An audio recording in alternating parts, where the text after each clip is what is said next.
வணக்கம். நான் உங்கள் கீதா அசோக், அரோமா தெரபிஸ்ட். இன்றைக்கி கேர் அண்ட் க்யூர் சேனலில் என்ன பார்க்க போகிறோம் அப்படின்னா, சோரியாசிஸ்.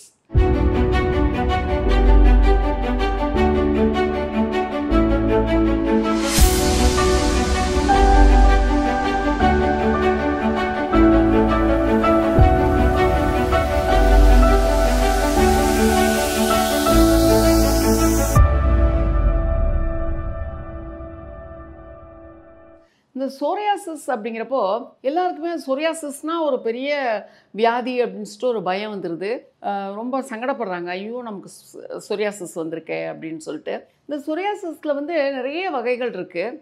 இதில் சின்ன சின்ன விஷயங்கள் அப்படிங்கிறத வந்து நம்ம இப்போ பார்க்குறோம் அப்படின்னா, இப்போ தலையில் நாள்பட்ட ஒரு பொடுகு, நாள்பட்ட ஃபங்கஸ் இருக்குது அப்படிங்கிறப்போ அதை கவனிக்காமல் விட்டுறோம். நம்ம தலையில் ஒன்றும் இல்லை, சும்மா அது குளிச்சா சரியாக போயிடும், இல்லை அதை போட்டால் வெங்காயத்தை போட்டால் அது போட்டால் இது போட்டால் சரியாயிடும் அப்படின்னு நினச்சிட்டு நம்ம என்ன பண்ணுறோம், அந்த பொடுகு பிரச்சனைகளை வந்து பார்த்திங்கன்னா அப்படியே ப்ரொலாங்டாக அப்படியே மேலே மேலே மேலே மேலே அப்படியே ஸ்கின்னில் டிபாசிட் ஆகிற மாதிரி, அது அக்யூமுலேட் ஆகிற மாதிரி நம்ம வந்து விட்டுறோம். அது ஒரு நாள் வந்து அதுக்கு ஒரு ப்ராப்பர் டெஸ்டிங் அப்படின்னு போகிறப்ப பார்த்தீங்கன்னா அது வந்து ஃபங்கஸாக இருக்குது, சோரியாசிஸாக இருக்குது அப்படின்னு ஒரு டாக்டர் வந்து உங்களுக்கு சஜஸ்ட் பண்ணுறப்போ, அதற்குரிய ட்ரீட்மெண்ட்ஸ் இதெல்லாம் சஜஸ்ட் பண்ணுறப்போ மனசுக்கு ரொம்ப ஒரு மாதிரி கஷ்டமாக இருக்கும். நமக்கு வந்து ஐயோ நம்ம பிள்ளைக்கு சோரியாசிஸ் வந்திருக்கே, நமக்கு வந்து இனி அவ்வளோதானா, நம்மளால் நம்ம முடங்கி போயிடுவோமா அப்படிங்கிற மாதிரிலாம் வந்திருக்கு. சோரியாசிஸில் நிறைய இருக்குது. டீனியா வல்கரிஸ், பெம்ஃபைகஸ் வல்கரிஸ், அந்த மாதிரி நிறைய இருக்குது. சோரியாசிஸ் வந்தால் மேலே செதில் செதிலாக உதிரும் அப்படின்றத தான் சோரியாசிஸ். அப்படிலாம் இல்லை.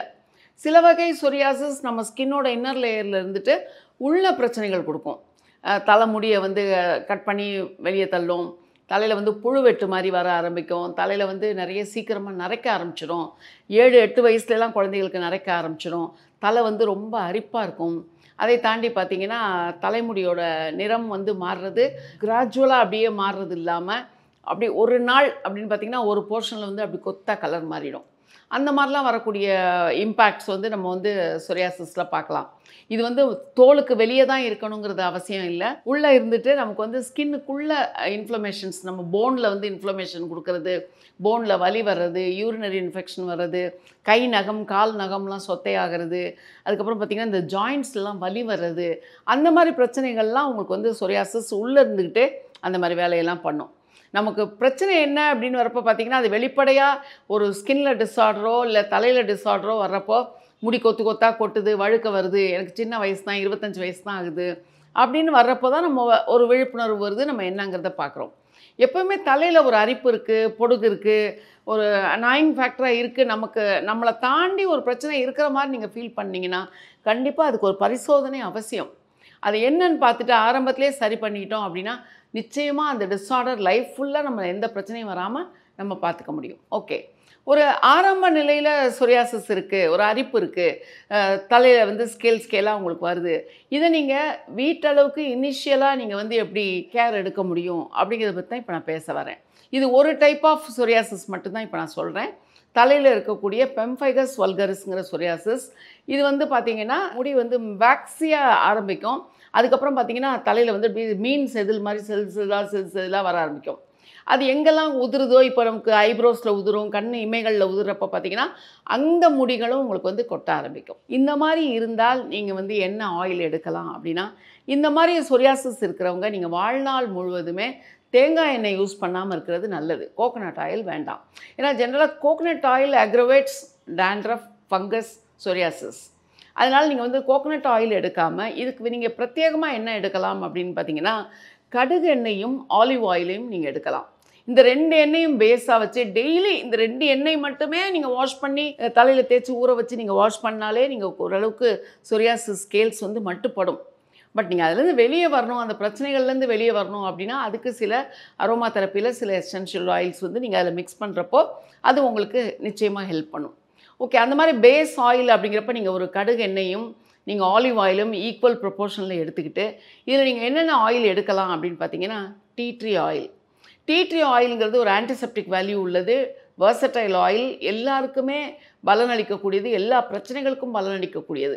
அந்த டீ ட்ரீ ஆயில் வந்து நீங்கள் இப்போ ஒரு 100 ml ஈக்குவல் ப்ரொப்போர்ஷனாக கடுகு எண்ணெய் அண்ட் ஆலிவ் ஆயில் எடுத்துக்கிட்டிங்க அப்படின்னா அதில் வந்து 100 சொட்டுகள் டீ ட்ரீ ஆயில் எடுத்துக்கோங்க. அதுக்கப்புறம் என்ன எடுக்கலாம் அப்படின்னு சொல்லிட்டீங்கன்னா, மிர் அப்படிங்கிற ஆயில்.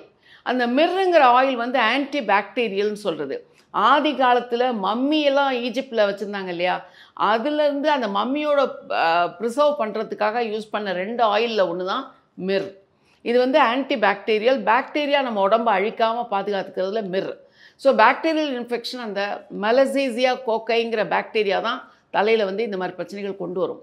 அந்த மலசீசியா கோக்கைங்கிற பாக்டீரியாவுக்கு மிர்ருங்கிறது ஒரு எதிர்வினையாக செயல்படும். மிர்ரு இன்னும் சொல்லப்போனால் டூத் பேஸ்ட்லாம் கூட அந்த ஆயிலை வந்து சேர்ப்பாங்க. ஸோ மிர் ஆயிலும் டீ ஆயிலும் ஈக்குவல் ப்ரொபோர்ஷனில் 100 ட்ராப்ஸ் ஈச் எடுத்துக்கிட்டு நீங்கள் வந்து கடுகெண்ணெய் ஆலிவ் ஆயிலில் சேர்த்து நீங்கள் டெய்லி ஹேர் வாஷ் பண்ணி நீங்கள் ஷாம்பு போட்டு குளிக்கிறப்ப கண்டிப்பாக அது உங்களுடைய பொடுகுக்கு நீங்கள் வந்து ஹெல்ப் பண்ணும், உங்களுடைய சொரியாசிஸ்க்கு ஹெல்ப் பண்ணும். இதை தாண்டி ஒரு பியாண்ட் த லெவல் நீங்கள் போகிறப்ப கண்டிப்பாக உங்களுக்கு ஒரு பரிசோதனையும் அதற்குண்டான ஒரு சிகிச்சையும் கண்டிப்பாக அவசியம். ஆரம்ப நிலையில் இருக்கிறப்போ நீங்கள் இந்த மாதிரி ஒரு ஹோம் கேர் டிப்ஸ் கொடுக்குறப்ப நீங்கள் அதை பண்ணுறப்போ பெரிய பிரச்சனைகளுக்கு குழந்தைகள் போகாமல் நீங்கள் வந்து தற்காப்பாக அதை வந்து ஒரு பாதுகாப்பாக குழந்தைகளுக்கு வந்து நம்ம ஒரு சேஃப்டியாக இந்த மெஷர்ஸ்லாம் நம்ம ஃபாலோ பண்ணுறது நல்லது. ஸோ இந்த மாதிரி ட்ரை பண்ணி பாருங்கள். அதிகமாக போகிறப்ப நீங்கள் வந்து தெரப்பியூட்டிக்கலாக நீங்கள் ட்ரீட்மெண்ட் எடுங்க. அதர்வைஸ் இது உங்களுடைய தலையில் இருக்கக்கூடிய ஃபங்கஸையோ தலையில் இருக்கக்கூடிய சொரியாசிஸையோ மட்டுப்படுத்துறதுக்கு இது ரொம்பவே ஹெல்ப் பண்ணும். நிச்சயமாக இதை யூஸ் பண்ணி பாருங்கள். எனக்கு உங்கள் ஃபீட்பேக் சொல்லுங்கள். ஃப்ளாஷ் ஆகிற என்னோடய நம்பருக்கு you please feel free to call me, text me, message me, எனக்கு வாட்ஸ்அப்பும் பண்ணலாம் நீங்கள். ஓகே, நன்றி, வணக்கம்.